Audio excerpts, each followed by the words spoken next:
Hello, my name is John Reddick, and I want to welcome you to the Marsh Jamel mansion, which is standing behind us. It was the headquarters of George Washington during the Revolutionary War. My background is in architecture. I've been a resident of Harlem since the 1980s, and this colonial structure is actually one of the oldest houses in Manhattan. What we're going to talk about as we move through this area and look at the house is actually something very different than 1765. We're going to be looking at the Harlem Renaissance and what this house meant in terms of modernism to the African Americans that inhabited the area.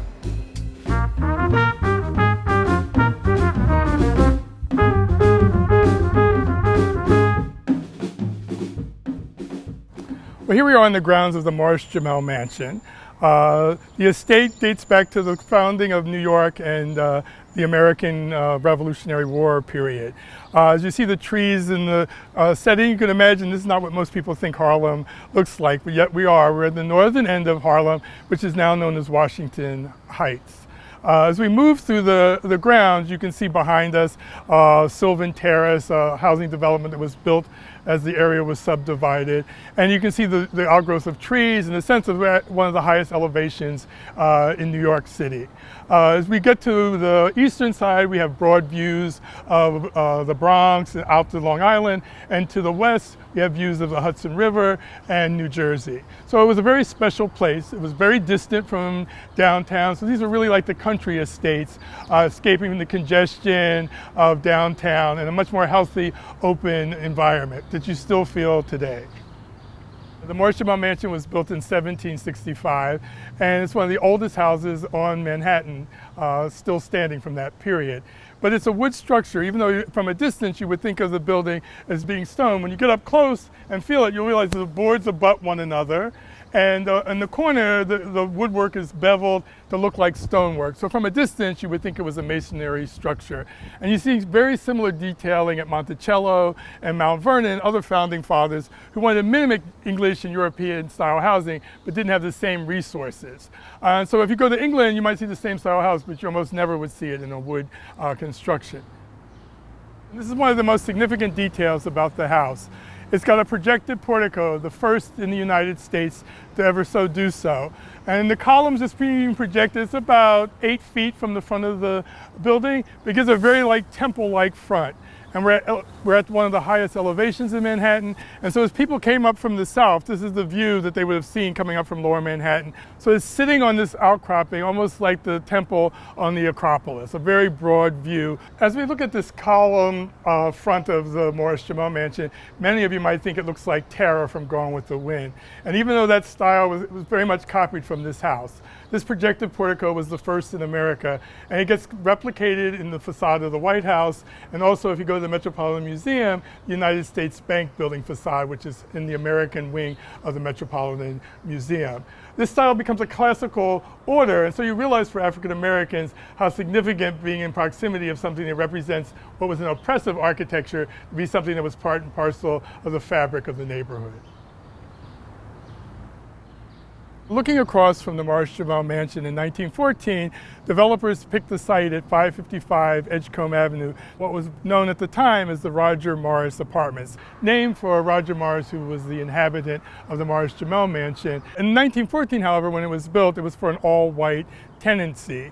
But by the 1920s, at the height of the Harlem Renaissance, it started to be occupied by prominent African Americans. One of its tenants was Joe Bledsoe, who was the star of Showboat, later to be followed by Paul Robeson, Count Basie, and a lot of other prominent musicians, most of whom chose to live in these apartment buildings rather than brownstones. And for African Americans who were going to move into this apartment building, it gave two things, aspects of what modernism was about. The sense of elevated perch, which the apartment building provides with its 14 floors, and then a proximity, which all of New York does for Harlem in a certain way, where African Americans are living and looking out their window to iconic structures that are showing up in movies and magazines. It makes where they are seem uniquely special.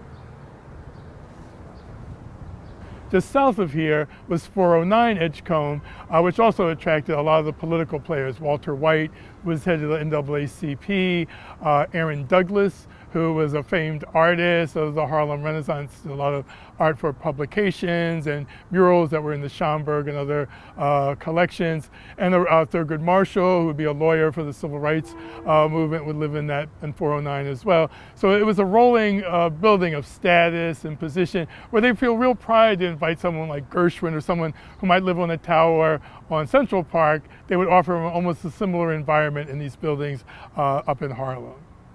Some of the greatest images that sort of reflect back on the Harlem Renaissance and the journey of African Americans to New York is a series of murals that were done for Harlem Hospital. And particularly there's one that's known as the sort of transition image in those murals from the South to the North. And in that image you can really see African Americans who are in work clothes and in an environment that's very much the rural South, to coming to the big city, and the images of industry, air flight, bridges like the George Washington Bridge. So it sort of showed modernism and this new life that New York City had to offer.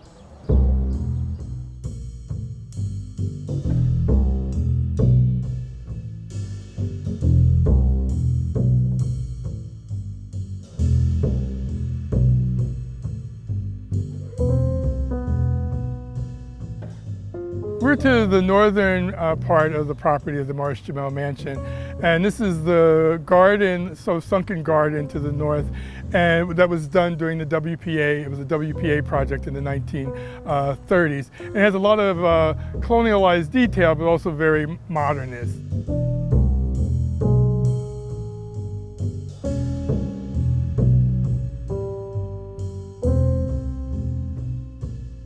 There's a garden gazebo-like building, and the boxwood plantings, again referencing the historic period of when the house was built.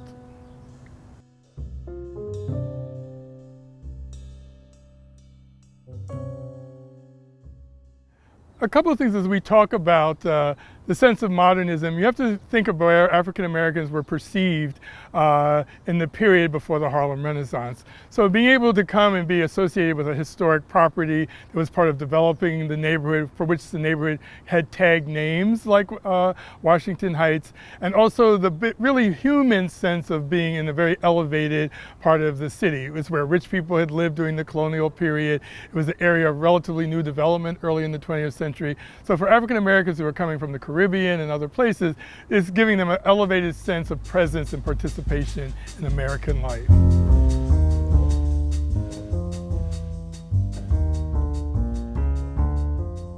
What's really great about 409 Edgecombe and the Roger Morris 555 Edgecombe, which is behind us, is that during the Harlem Renaissance period, with Prohibition, people from all over the globe are coming to Harlem. And one of the key players was Carl Van Vechten. And if you were to look at Carl Van Vechten's collection, the array of performers from Gladys Bentley, the drag female performer, to Paul Robeson, to Joe Bledsoe, to Josephine Baker, are documented in his photographs, but not only is he entertaining them at his home downtown, but he's coming up to these addresses with his friends to be entertained and take in the environment that is Harlem. And so that mix of both the entertainment side, the hanging out, the having drinks, the being bad, the being good, and connecting with what was really modernist, the black experience, the rhythms, the writings, this sense of bridged life, both socially and intellectually, is a key component of what this neighborhood brought and these buildings facilitated during that period. Probably one of the most famous players of the Harlem Renaissance was Madam C.J. Walker, whose daughter, Alelia Walker, really became the emblem, symbol of the entertainer, the gadfly of the Harlem Renaissance. Actually, Langston Hughes says that when Alelia Walker died, that was really the end of the Harlem Renaissance. And she would take over her mother's house, which was in central Harlem, which is very much in the classical style. But when she started using it really for parties, she had moved to one of the towers, to the apartment towers to the north. She called that party part of the house the Dark Tower, and had a architectural bookcase that was designed by Paul Frankel that was called the Tower Skyscraper bookcase. So you see that the word tower and the sense of modernism and what a tower offered was part of the elegance and the glamour of the Harlem Renaissance.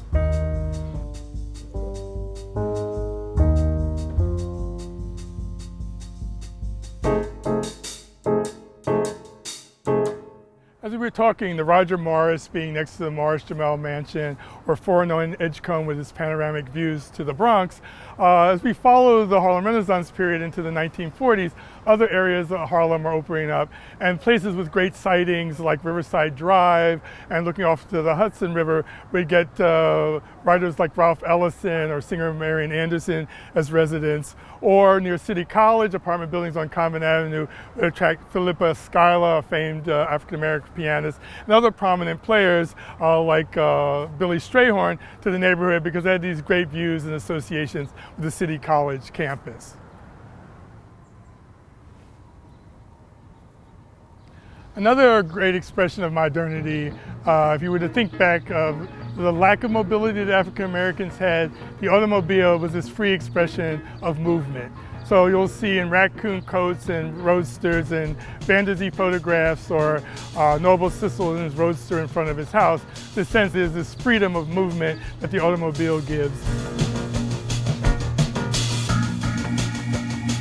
The George Washington Bridge, which we would see if we were on the roof of the Marsh Jamel mansion, rises above the cliffs of the Hudson River to allow New Yorkers to go back and forth not only to New Jersey, but the broader expanse of America.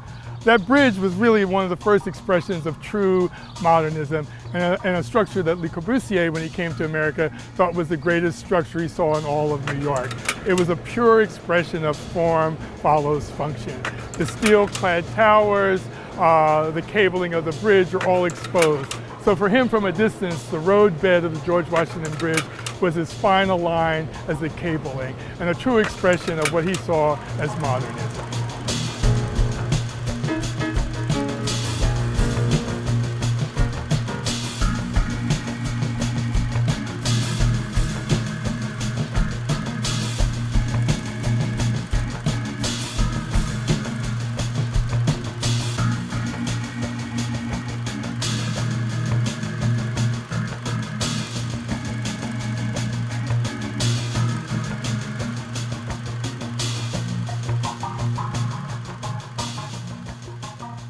As an African American, look at Harlem and the Harlem Renaissance, I think a lot of people think of jazz, the speakeasies, all that activity as being modern. And for whites, it was modern. They were engaging in a culture that they hadn't looked at before and bringing those beats and rhythms to modern life.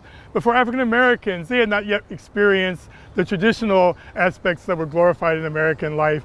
And Harlem and these associations in terms of historic properties gave them that sense of being part of the vibe of the past as they stepped off into the future.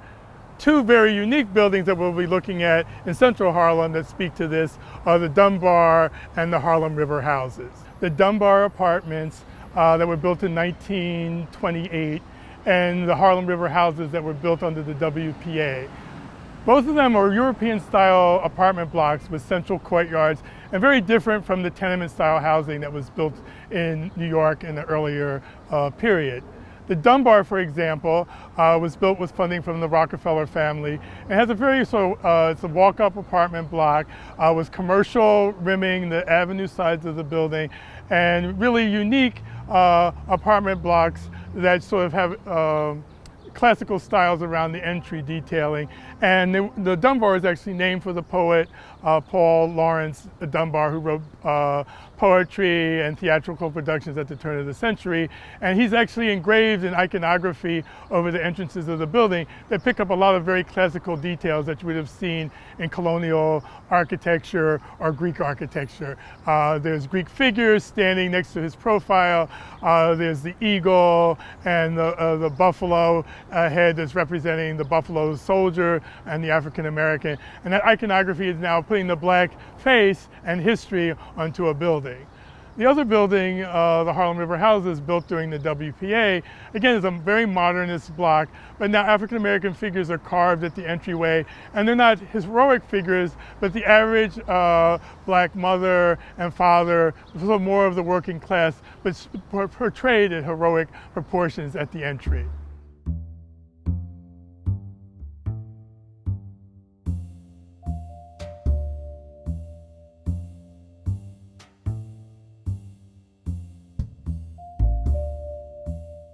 Well, all this talk about modernism But you think about modernism, and modernism globally is American life in the 20th century.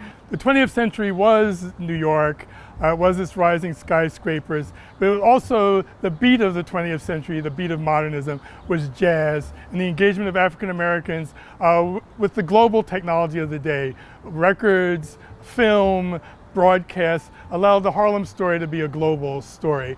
But the empowerment for African Americans to feel that they were part of it was also the sighting and the sense of their presence in an elevated sense, not only in the elevated sense of the island, but in how they lived and how they participated in reference to the history of New York City.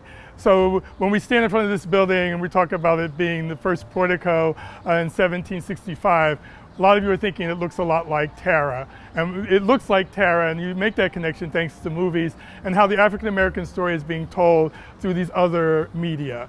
So as we look at the rising towers of whether it's the Empire State Building or the Chrysler Building, the sense of the Jazz Age, African Americans gave beat to that imagery and that sense of modernism, but they were getting their strength and their sense of being part of the fabric of New York and American life by their proximity to great sites like Marsh, Jamel, and apartment buildings like 409 and Roger Morris. There's aspects of American life and African American life that are much deeper than the gloss of what media has offered us, and there's a sense of the evolving history. Everything doesn't happen overnight, it's an evolution. And the evolution of American life and its African American engagement goes back and forth to status, to history, and the new.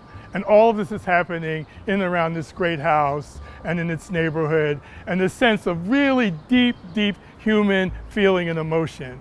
The sense of height and this plateau was just as important to the Native American when this was his habitat as it was to Washington to spot the British on the Hudson River, to African Americans wanting to feel that they had a prominent place in New York in American life. And so you can never look at where people live and how they interact in a time period and not realize that's part of giving them empowerment, a sense of being a participant in American life, and a pedestal from which to launch the next generation's vision of a better and a much broader American picture.